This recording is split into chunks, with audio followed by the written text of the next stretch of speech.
New developments in education. There are three exciting developments happening in the field of education that will pave way for the need to promote teacher leaders. According to the founder and CEO of the Center of Teaching Quality, Barnett Berry, the following shifts in education will promote the need to develop teacher leaders. So the number one is new forms of assessments are becoming more accepted and used by educators. Performance-based assessments are being used more than standardized-based assessments. The shift from a traditional paper and pencil form of assessment leads to a new form of evaluating students. Expertise of teachers who had been in the field and for quite some time, combined with new researchers, will allow new teacher leaders to emerge. So, that means, sa panahon ngayon, mas kinukonsider na or tinatanggap na ng mga teacher ang pag-a-assess ng mga estudyante base sa kanilang performance. Compared sa dati na wherein it's more on pencil and paper. So, ang uso ngayon or kung ano yung mas ina-accept ngayon, hindi siya trending. I mean, although siya ay trending kasi nga ginagamit siya, but still, parang siya yung innovative way of assessment wherein it is based on the performance of the students. So, mas maganda yung ngayon, it's because mas nade-develop yung ibang talent ng estudyante wherein not all students are good in academically or intellectually. Some are good in curricular activities or other things that is performed. So, due to that, hindi na ilalayo or hindi na alienate yung ibang talent ng ibang estudyante. The next one is that organizational structures are becoming leaner and flatter, making it possible for teachers to collaborate closely as they are provided more autonomy and freedom to engage in decision making. Okay, on that part, teachers can work closely together and can share practices that work with the students. The fact that they are no longer bound by restrictive policies will enable new teacher leaders to make decisions based on what they think is appropriate for their students. So on this part, nagkakaroon ng freedom yung mga teacher to collaborate with other teachers. It is because there is no longer restrictive policies that hinders them para makipag-communicate. And also, kapag nagko-collaborate sila with other teachers, syempre, they share practices. So, that means, kung effective yung isang strategy para kay teacher 1, so, pwede niya i-share yun dun sa ibang teacher. And through that, nagkakaroon ng maraming strategy wherein they can use for effective learning. And also, on this part, the teachers have the freedom to decide what to do or what to choose, kung ano yung naiisip nila na mas best for their students. So, they already have the freedom to decide. Hindi na kailangang, hindi na nila kailangang humingi ng mando from above wherein they can already decide. So, the next shift is that, the next and the last is, teachers have more opportunities to network with other teachers, making it possible to benchmark and share best practices. So, technological advancement and more opportunities given to teachers allow for more collaboration. And by providing teachers platforms to discuss their experiences and share best practices. So, on this part, technology is being used. And then, by using technology, wherein the teacher collaborate with each other, they share experiences, strategies on their own that they think is best. And when they do that, of course, some teachers might or is possibly going to adopt that strategies para mas effective yung learning ng mga estudyante. Kasi the more these strategies, and we're not bound to use one strategy only. Syempre, of course, it is better that we use different strategies because our students have diverse way of learning. Kaya it is very important na marami tayong strategy sa pagtuturo. So, because of this, maraming opportunity dun sa ang nag-open up sa mga teacher kasi nakakapag-collaborate sila with other teachers through the use of technology, and of course it will result to best practices kasi matitimbang nila, or they will know what is the best thing to do, or what strategy is to use to a certain students or to a certain group of students. Kasi alam na nila, or kasi they already listen, or they already heard some stories from other teachers, and that is very important.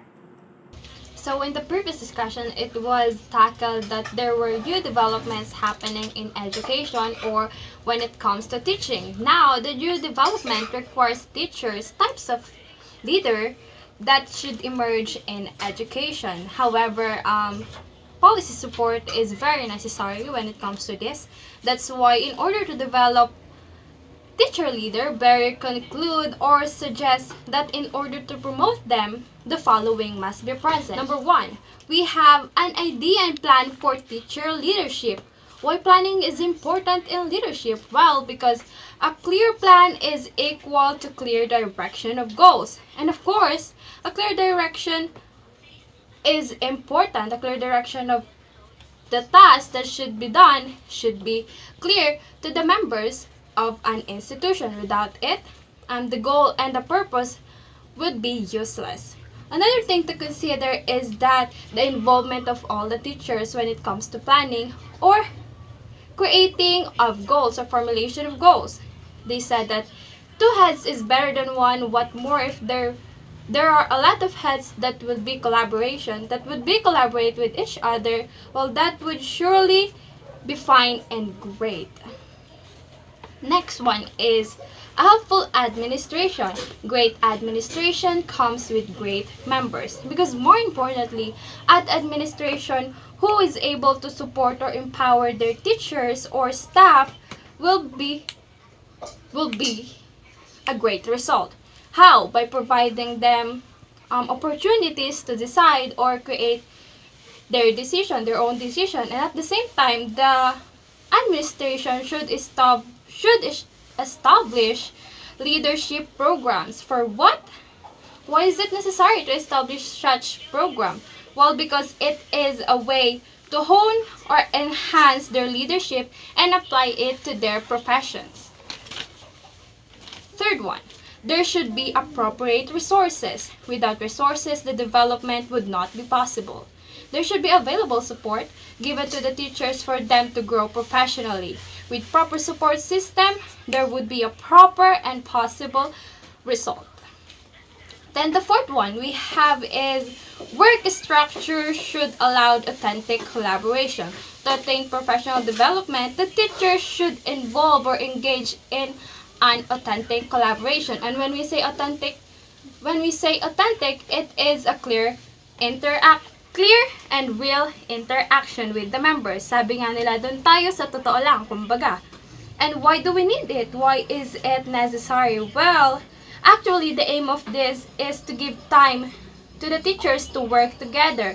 And by working together, they will be able to share what they know and share best practices. By that, their teaching will improve. Another thing is that engaging teacher in a team teach will be helpful in a same set of students, because they will be able to provide enough time to design a lesson that is appropriate to a certain students or group of students. So authentic collaboration is very important in a working environment to create a better version of educators. And for number 2, it is about creating work environment that supports the development of teacher leadership. And to have a healthy environment, it requires culture of acceptance and supportive structures. First, let's tackle about culture of acceptance. We have relational trust. It has something to do with the relationship among people who work in a certain institution. In a school, it is very important to have an established, meaningful relationship. And in order to have this, there must be a trust. Building a trust is a process. It's not like the first meeting you instantly have each other's trust. And trust doesn't only exist between teachers and the students, but also with all other staffs and other teachers. By simply acquiring this, definitely it would possibly have a great effect to the school as a whole, and particularly to the teachers as a leader. The next one is collective responsibility. Teachers should be competent enough to handle responsibilities and honest their vulnerabilities. Teacher leaders carry responsibilities more than benefits. That's why maybe there's a time that they are feeling exhausted, but still they continue to do their work responsibly. Having collective responsibility also hones teachers because teachers with collective responsibility are more likely to have higher teaching effectiveness but also tend to foster a more equitable learning environment. Moreover, when teachers work together for the common good of the students, they can able to influence their students and help and guide them for greater achievements. And the next one is about commitment to the development. Commitment means teachers should be committed to the development. Develop whatever they need to develop. Committing to continuous development is also essential in making sure that teachers will grow professionally. It is very crucial to the teachers to not stop learning and develop their skills and knowledge. And in order to do this, teachers are attending various seminars, observing other teachers, doing peer observations, and giving each other feedback. Through all of this, they get so much learning that will help for their better teachings to their students as well as the school. And the last one for culture of acceptance, we have recognition and celebration. Recognition and giving awards are not only for students but can also be for teachers. Celebrating and recognizing the expertise of each teacher are important considerations to make in order to show how much each one is valued. These also serve as their motivations to continue their hard work. This may be difficult in a culture that still promotes difference to hierarchy, but to truly value and respect each one is essential in the paving the way to develop teacher leaders. In the same light, when administrators give teachers the liberty to make classroom decisions that are aligned with the direction of the school, it gives teachers the opportunity to innovate reforms in the classroom, which can lead to better learning for the students. And now let's proceed for supportive structure. Under supportive structure, we have comprehensive plan for teacher leadership. It is important to have comprehensive plan for teacher leadership wherein it will serve as guide for the future action. It is also stated that a comprehensive plan would include the engagement of various stakeholders to take part in formulating the leadership and provisions of adequate resources to support the new initiative. It simply means that in order to achieve the vision, long-range objectives, and goals for the school or a certain institution, then the comprehensive plan must be followed, and there must be a support and engagement coming from other stakeholders other than teachers. Next to it is changing of roles. Roles and responsibilities will have two, and there should be a clear distinction of the roles of teacher leaders. For the leadership plan to work, it is necessary that everyone must be willing to shape their beliefs, values, and norms on how they share responsibilities and view leadership. And in addition to this, teachers should be also flexible in handling responsibilities regarding leadership. We also have preparation support and supervision. Preparation support will entail pursuing further studies, attending seminars and workshops on leadership. Mentoring and coaching in accordance with the identified leadership standards, regular feedback, goal setting, and reflection. The first teacher leader must be equipped and prepared enough to handle their responsibilities. In order to do that, they should have those things. And for the last one, under supportive structure, we have provision for opportunities to lead. Careful planning of the leadership program also provides teachers with opportunities to lead by identifying events, tasks, and activities that enable teachers to share their expertise. The teacher's leadership skills are honed. Lastly, it is important to designate someone to champion teacher leadership in the community. This would ensure continuity of the program and will signal the school's commitment in transforming teachers to leaders. A pleasant morning to everyone. My topic is paving the way for the teachers to become leaders. Then under this, it is vital to cultivate appropriate dispositions for teacher leadership. By Killian et al., 2016, page 12. When we talk about leaders, what is the first thing that comes into our mind? Okay, they are the role model. As a role model, they should possess qualities appropriate for their position. It is necessary to set an appropriate disposition. Why? Because, based on my observation, if there's no standard given, the quality may suffer. It is something like that if there's no set standards for teacher leadership, the effectivity and quality of leadership will be the question. Okay, great.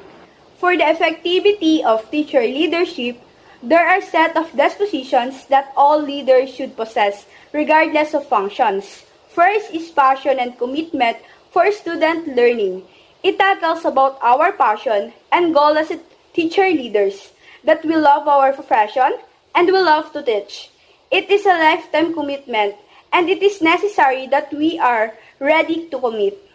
We are always aiming for good, that our students will be able to learn and will be a good citizen someday.